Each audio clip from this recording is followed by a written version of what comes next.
Hi everyone, this is Amy from the Helms Academy, and today we'll be going over our Math Roundtable recap from March 18th, 2021. So we start with the same thing each week, as many of you have seen now. We always start by trying to identify what information we really need from a word problem to be able to solve it. Once we do that, we can determine which operations we need. Do we need to add, subtract, multiply, divide? And we can write out the problem using those numbers and operations. Once we have that, we can solve. So for word problem 1, it says a fair die has 6 sides, each marked with a different integer from 1 to 6. Each side is equally likely to land face up when the die is rolled. Suppose you roll the die 66 times. How many times are you likely to roll a 6? So if we look over our information here, we need to think about what we're looking at. A die is singular for dice. So think about a game dice that you might throw that has the 6 sides on it with the different dots for the numbers. You know that when you have a fair die, it should have one side with 1, one side with 2, one side with 3, and so on up to 6. And it tells us here that it's equally likely to land face up on each side. So it doesn't matter how we throw it. It could be 1 through 6. It's a mystery from there. The likelihood is the same. When I see that equally likely, that gives me a clue that I'm thinking about likelihood or probability here. So if I look at the second part and it says, suppose you roll the die 66 times, how many times are you likely to roll a 6? Well, to figure out 66 times, I first need to figure out 1 time. So if I were to figure out my probability for rolling this 1 time, I'm going to write it out like this: a 1 in 6 chance, or 1/6, as it's kind of written in the fraction form here. So 1 is the number of times that we see the number 6 on the die. So remember, we're trying to roll a 6. So that's the chance out of all the options that we'll get a 6. There's only 1 6 on there. But total, there are 6 options: 1, 2, 3, 4, 5, 6. So that means that we need to write it out as 1 out of 6, and you can write it in this fraction format. Once you have that fraction, it's really easy to figure out the probability around 66 times. How do we do it? We multiply. So if you just take that 1/6 and multiply it by 66, you'll come out with 11. Now for word problem 2, it says if 2/7 times x equals 31, what does 4/7 times x equal? Well, when I look at this problem, there are a few things that I notice right away. First of all, we have the answer to the first one. So if I needed to solve for x to figure this out, I could do that. The other thing that I notice is that the problems look very similar. The first one is 2/7 times x. The second one is 4/7 times x. So the multiplication and the x are the same. The only difference between these two is the 2/7 and the 4/7. So if we take a look through, again, I could stop and solve for x, but there's actually a quicker way to get to the answer here. If I look at that 2/7 and 4/7, I could even think about it like a pizza. If I ate 2 slices of pizza and you ate 4 slices of pizza, then you would have eaten twice as many slices, even if there were just the 7 total. So 4/7 is twice as much as 2/7, and we're multiplying it by the same number, x.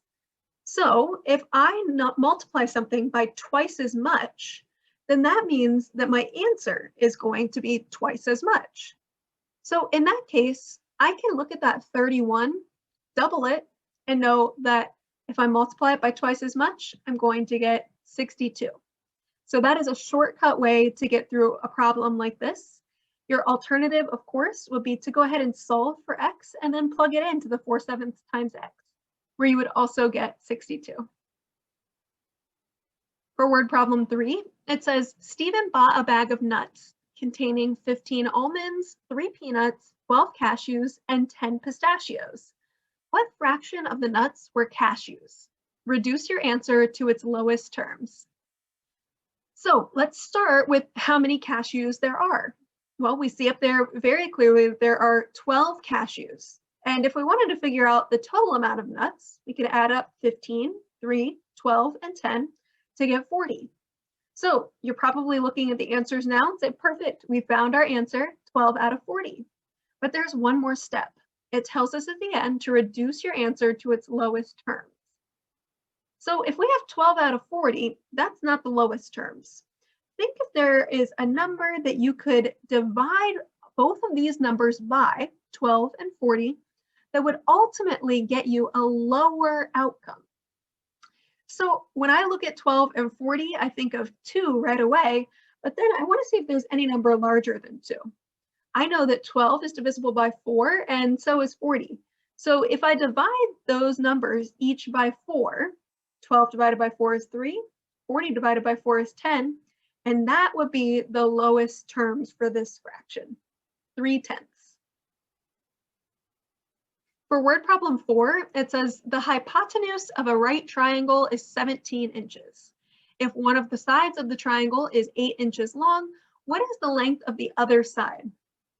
Now, in order to solve this, we need to know a few things about triangles. So hang in for a quick lesson as we figure out what all of these terms mean, and then learn how to apply a specific practice that will tell us the length of the other side. Now, first, we read the word hypotenuse. The hypotenuse is the longest side of a right triangle. Now, where does it get its name, right triangle? Well, it's because it has a perfect 90-degree right angle in one of the corners of the triangle. So if I see that 90-degree angle, I'm going to go right across from it, and directly across from that angle is going to be the hypotenuse, which is also the longest part. So I have my hypotenuse, I have my right triangle, and now it's asking me to figure out how long these different sides are. Well, many of you may remember or have studied before the Pythagorean Theorem. The Pythagorean Theorem, which we have a special video about right here on our Helms Academy YouTube channel, is a squared plus b squared equals c squared. Now, how do we figure out the a, b, and c? Well, always the hypotenuse is c. So it's always going to be on that side of the equal sign. And here, we already know our hypotenuse, c, is 17 inches. The a and the b are the other two sides, and it doesn't matter which one you choose as long as it remains consistent in the problem.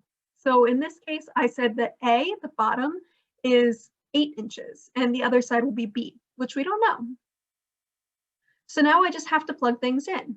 8 squared for a plus b squared equals 17 squared. If I do my squares, that gives me 64 plus b squared equals 289. Now I want to get b squared by itself. So I'm going to subtract the 64 from both sides. That gives me b squared equals 225. Now, how do I get rid of a squared? I have to do the opposite so that I can get b by itself. Well, the opposite of squaring is taking the square root of something. So if I take the square root of b squared, I get b by itself. And if I take the square root of 225, I get 15 inches.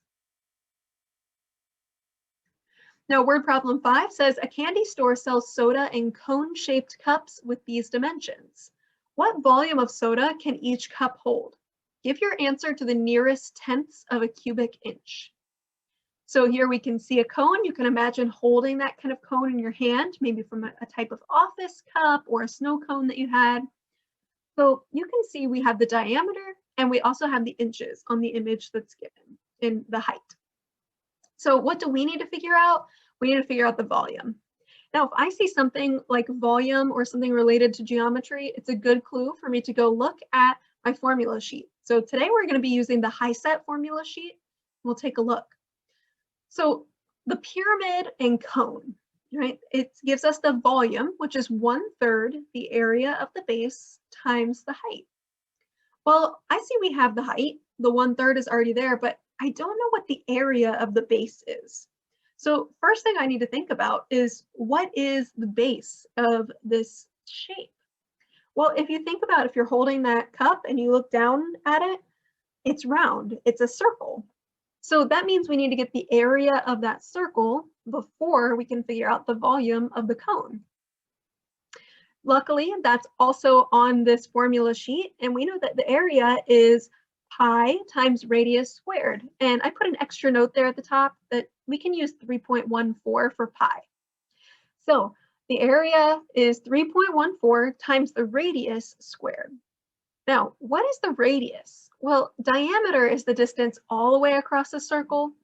Radius is half of that. It's just halfway across the circle from the center.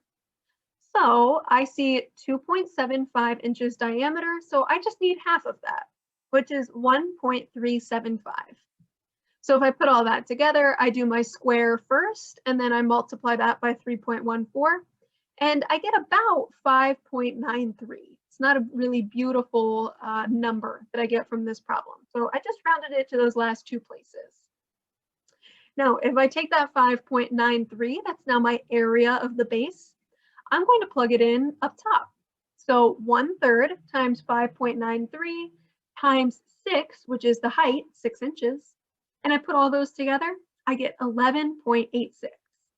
Now we're almost done, but it says we need to give our answer in the nearest tenths of a cubic inch.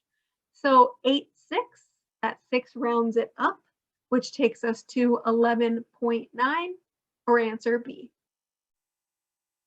Thank you so much for solving with me today, and good luck on your math test. Whether you're preparing for the math, science, social studies, or language arts on the HiSET, GED, or TASC, we have tons of videos for you right here on the Helms Academy YouTube channel.